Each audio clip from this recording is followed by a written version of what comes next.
Fala galera do Collab, como vocês estão?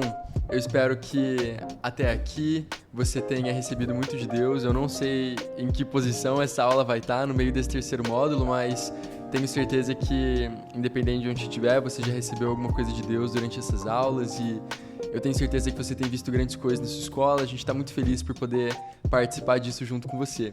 A aula de hoje ela é muito especial. Eu acho que, diferente daquela aula sobre o Evangelho, pelo título, você não tem muita certeza sobre o que a gente vai conversar, mas vai ser um tema muito legal. Eu quero que você pegue a sua Bíblia junto comigo, a gente vai fazer de novo aquela coisa de passar por algumas passagens e alguns versículos e tentar entender o coração de Deus por trás de tudo isso. Mas uma coisa muito importante sobre hoje é que a gente tem muitas ideias. A gente sabe o que Deus chamou a gente para fazer e isso queima no nosso coração, alcançar as pessoas e ver a vida das pessoas sendo transformadas. A gente entendeu naquele vídeo sobre o Evangelho que é muito mais do que uma salvação do inferno para o céu e é uma coisa que as pessoas podem experimentar hoje. Elas foram salvas, elas estão sendo salvas do pecado delas, da ansiedade delas, dos problemas delas, das doenças delas e elas serão salvas no futuro também. E a gente tem entendido e aprendido sobre esse Evangelho e isso queima no nosso coração. Automaticamente, depois de você ouvir essas boas novas de Jesus, se isso realmente entrou no seu coração e você entendeu, o Espírito Santo te deu essas revelações, isso te dá uma vontade de falar sobre o que ele fez na sua vida, isso é natural.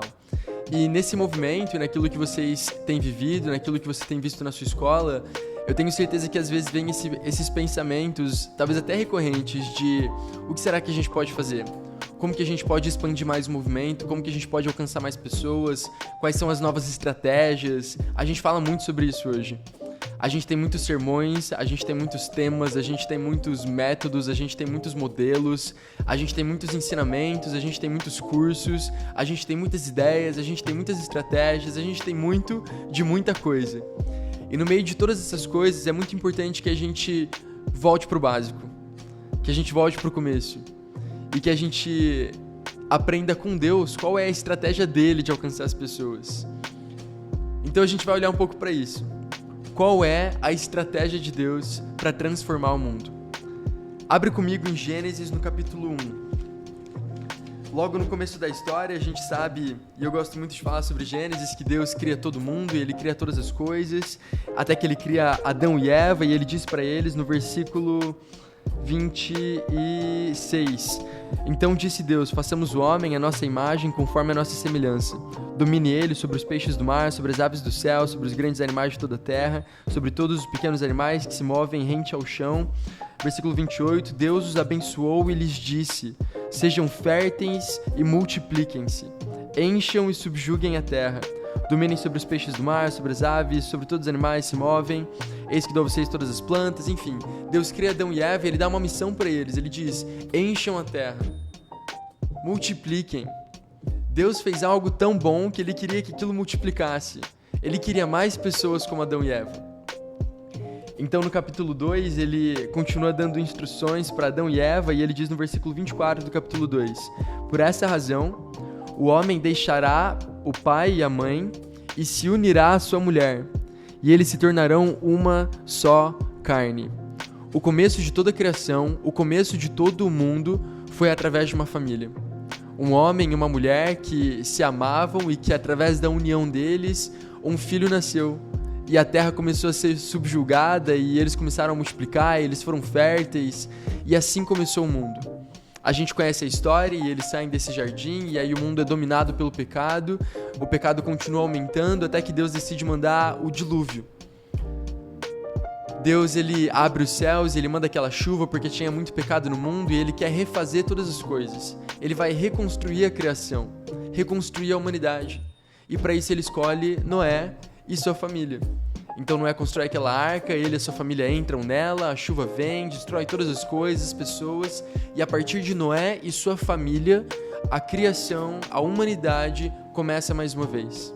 A história continua, até que Deus enxerga esse cara, Abraão, e ele quer fazer uma aliança com ele e com a sua família. E ele diz, através da sua família, todas as nações da terra serão abençoadas. A história continua, E a gente poderia pontuar vários outros personagens bíblicos e pessoas, homens, mulheres de Deus, que também construíram e fizeram parte da história de Deus através de suas famílias, até que a gente chega até Jesus. E eu lembro que eu estava lendo essa passagem outro dia, eu acho que está em Lucas capítulo 15, no versículo 1 e 2, fala que Jesus ele era visto enquanto ele sentava com os publicanos e com os pecadores, e ele comia com eles. Jesus, além de sentar com os pecadores, ele também tinha os seus amigos, os discípulos, uma família. O jeito que Deus planejou reconstruir toda a criação, vez após vez, sempre foi através da família. Sempre foi através de relacionamentos próximos.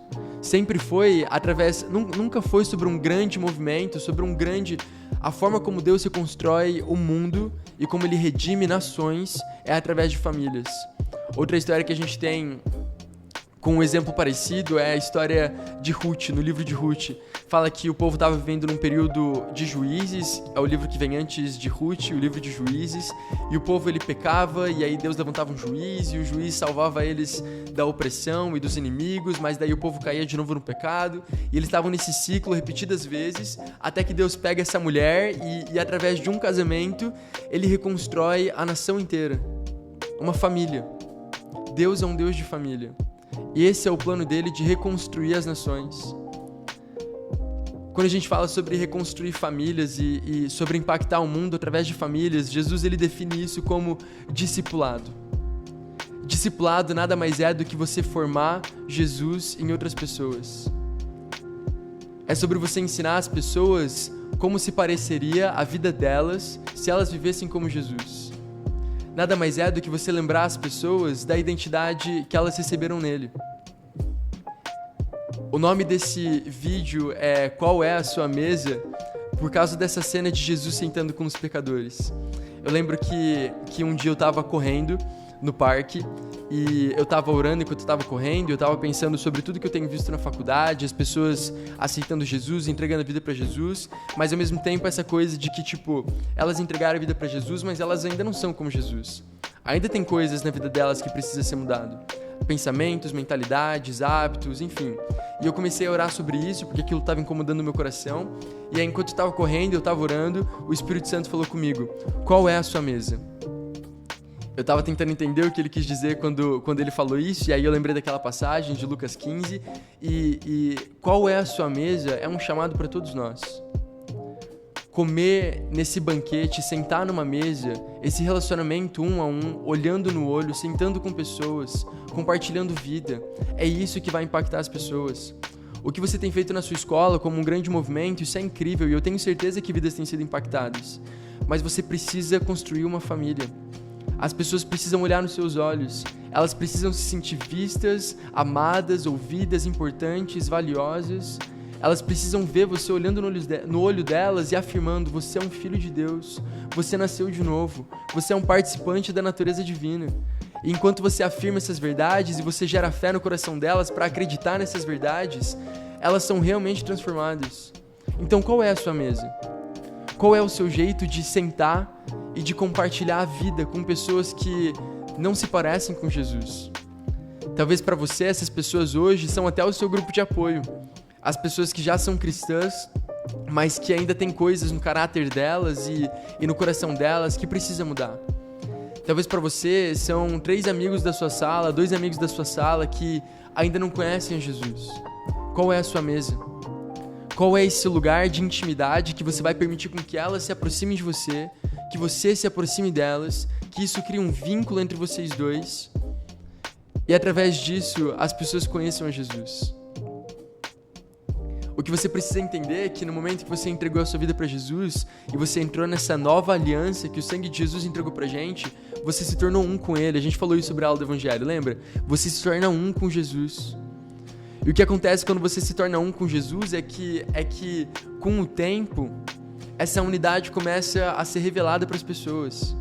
E com o tempo, não existe mais essa divisão de aonde começa Jesus e aonde começa você. E você não sabe mais discernir de o que será que é meu e o que será que é Jesus. Você se tornar um só pensamento, um só jeito de olhar, um só jeito de falar, um só coração, uma só emoção. E o que acontece é que conforme as pessoas se aproximam de você, porque você se tornou um com Jesus, elas se aproximam de Jesus também. E elas podem experimentar de Jesus só de estar do seu lado. Essa visão ela é muito louca e ao mesmo tempo isso faz parte das boas novas. João capítulo 15, Jesus fala um pouco sobre isso. Ele diz que ele é a videira verdadeira e nós somos os seus ramos e o pai dele é o agricultor. E que enquanto nós permanecemos nele, como esses galhos que permanecem na árvore, tipo assim, pensa nisso, só permanecer. Acho que quando eu falo sobre permanecer, as pessoas geralmente elas se perguntam, tá, mas como eu faço para fazer isso? O que eu faço para permanecer? Isso não tem a ver com o que você pode fazer. É literalmente ficar aonde Deus te colocou. Permanecer. E ele falou que enquanto você permanece, enquanto você fica aonde ele te colocou, exatamente onde você tá, nele, frutos saem desse lugar. Esses frutos, eles se parecem de diferentes formas. Talvez eles sejam obras, talvez eles podem ser muitas coisas, mas a verdade é, enquanto as pessoas se aproximam de você, e você permite que elas se aproximem da sua vida, elas podem comer desses frutos. E elas experimentam através da sua vida um pouquinho do que é andar com Jesus. Eu ouvi, acho que foi até ontem, uma menina me mandou um áudio com algumas dúvidas sobre o que ela tem vivido na escola, e eu lembro que no áudio ela falou alguma coisa do tipo, eu sei que esse ambiente de faculdade ele é muito difícil para você permanecer como um cristão, porque enquanto eu ouvi aquele áudio, eu entendo o que ela quis dizer com isso de ser muito difícil você continuar sendo cristão, mas eu discordo. Pra mim é muito mais difícil as pessoas que estão na minha sala continuarem andando como elas estão andando comigo lá dentro. Isso não vem no lugar de orgulho, mas no lugar de humildade, de reconhecer que quando eu entreguei a minha vida pra Jesus e aquilo que ele fez por mim, ele fez para que eu me tornasse um com ele. E as pessoas da minha sala, elas podem experimentar através da minha vida a alegria, a paz, a tranquilidade, a gentileza, a bondade de Deus em mim através da minha vida. E eu não preciso forçar para essas coisas acontecerem, elas são naturais. E aí quando eu permito que as pessoas se aproximem de mim e eu não fico tentando me afastar delas, me colocando nesse lugar de eu sou um pregador e ela é a pessoa que está me ouvindo e tem essa coisa distante, quando eu realmente permito que elas se aproximem de mim e elas comam desses frutos, elas começam a se tornar mais como Jesus também. Existe esse versículo que eu acho que talvez seja um dos versículos mais não obedecidos de todo o Novo Testamento. Isso está em Hebreus, no capítulo 3, no versículo 13. Na verdade, no versículo 12. Cuidado, irmãos, para que nenhum de vocês tenha coração perverso e incrédulo, que se afaste do Deus vivo. Ao contrário, encorajem-se uns aos outros todos os dias, durante o tempo que se chama hoje, de modo que nenhum de vocês seja endurecido pelo engano do pecado, pois passamos a ser participantes de Cristo desde que de fato nos apegamos até o fim à confiança que tivemos no princípio. Então o que ele está falando aqui? Existe uma ordem de Deus para que a gente encoraje as pessoas todos os dias. Para que eu olhe no olho das pessoas, de pelo menos uma pessoa, todos os dias da minha vida, no dia que se chama hoje, e eu afirme quem ela é. E eu lembre ela. Eu preciso lembrar porque a gente se esquece muito fácil das coisas. Ei, você é participante da natureza divina. Ei, Deus, você é amado por Deus. Isso é discipulado. É permitir com que as pessoas que estão ao seu redor se sentem numa mesa junto com você e compartilhem de Jesus. Eu tô falando uma mesa porque você tem que entender que essa imagem de Jesus pendurado numa cruz, com o seu corpo quebrado e o seu sangue sendo derramado, Jesus sabia que isso ia acontecer. E sabendo que isso ia acontecer, olha o que ele disse. Isso está em João, no capítulo 6.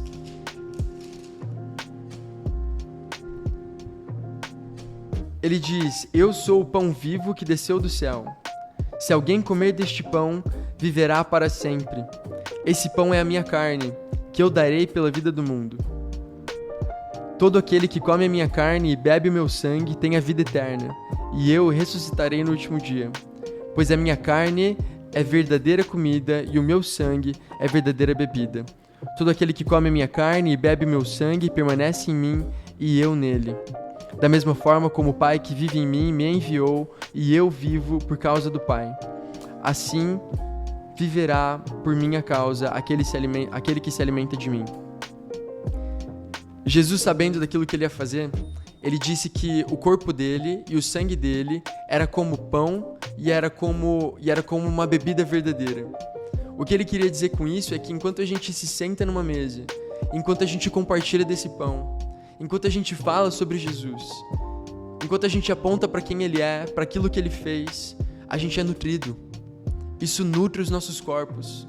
Assim como você tá com muita fome, e aí você come um pão, e aí você bebe um suco de uva, e aquilo nutre o seu corpo, você sente, é físico. Você sente essa comida entrando no seu corpo, e aquilo te dando energia, e aquilo trazendo força para o seu corpo, para que você continue caminhando, para que você continue vivendo, e aquilo te deixa feliz. Ele disse que da mesma forma seria quando a gente se sentasse numa mesa, e a gente compartilhasse o seu pão, e a gente compartilhasse da sua bebida. A gente se lembrasse do seu corpo, e a gente se lembrasse do seu sangue. A gente olhasse para Jesus juntos, e ensinasse as pessoas a fazerem o mesmo. Discipulado tem a ver com você entregar a sua vida. Tem a ver com você abrir mão do seu tempo.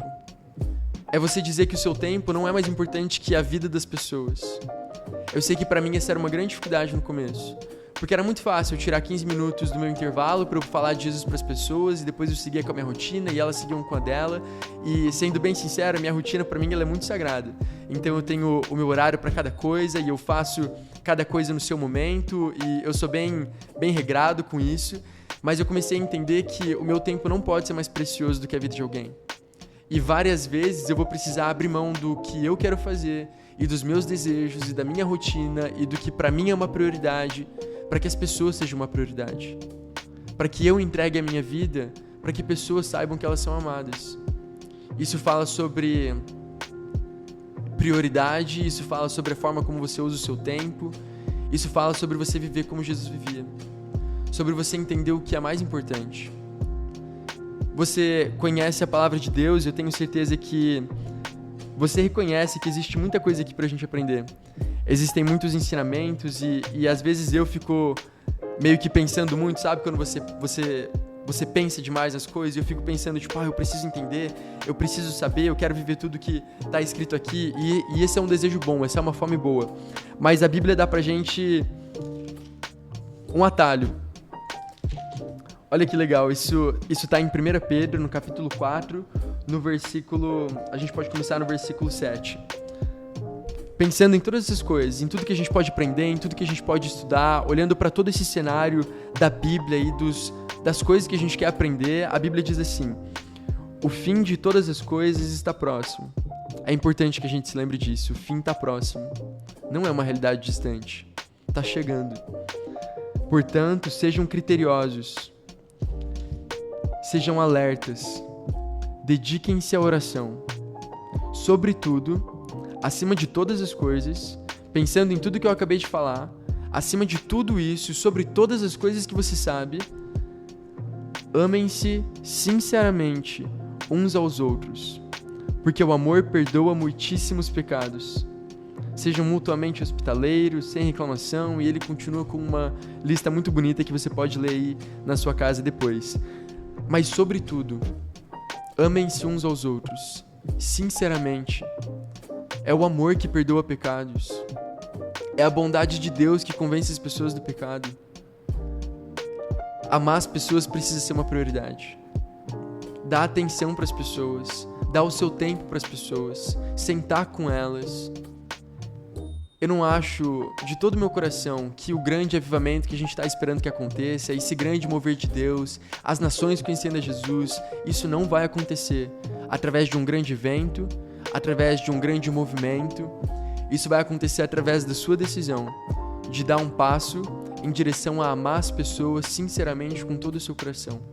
Essa precisa ser a sua meta todos os dias.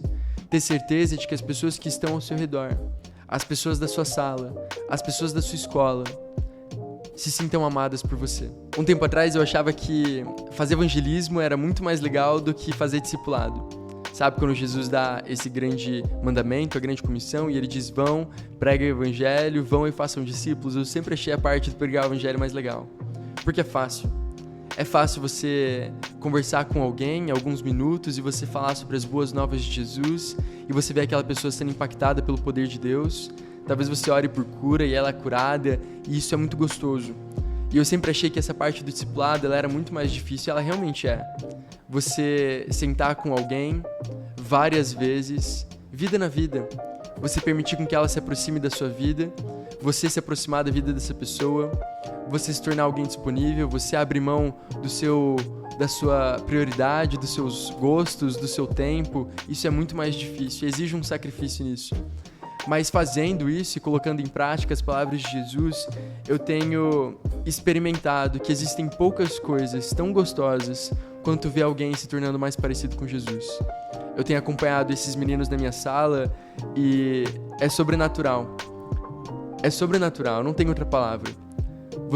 É diferente quando você vê alguém ser impactado em um momento e você conhece o coração dessa pessoa. E você enxerga as feridas dessa pessoa. Eu tenho esse amigo que ele tinha muita dificuldade de confiar nas pessoas, porque ele já tinha sido traído várias vezes por amigos e ele tem um passado bem esquisito e bem conturbado. E a gente começou a conversar, eu comecei a falar de Jesus pra ele, e ele até me disse já uma vez que ele achava que no começo eu só queria pregar o evangelho para ele entrar pro meu clube, pra minha igreja, e depois eu ia parar de ser amigo dele, mas eu continuei sendo intencional em amar a vida dele, em me fazer presente, enfim, em me mostrar ali e acompanhar e viver junto com ele, amar a vida dele. E com o tempo eu comecei a ver a vida dele sendo transformada de verdade, a família dele sendo transformada, o relacionamento dele com a mãe dele sendo curado, porque Jesus tem sido formado na vida dele. Ele tem sido generoso. Ele era um cara que só pensava em guardar dinheiro e trabalhar porque ele precisava de dinheiro, para um cara que olha para as pessoas que precisam mais do que ele e ele está disposto a abrir mão das coisas dele para essas pessoas. Isso é Jesus sendo formado nele. Aconteceram algumas vezes que ele passava por uma situação difícil e a primeira coisa que ele fazia imediatamente era me ligar. Umas 3, 4 vezes ele me ligou no telefone chorando porque ele estava passando por alguma coisa, seja terminar com a namorada, até bater o carro, e ele queria que eu orasse por ele.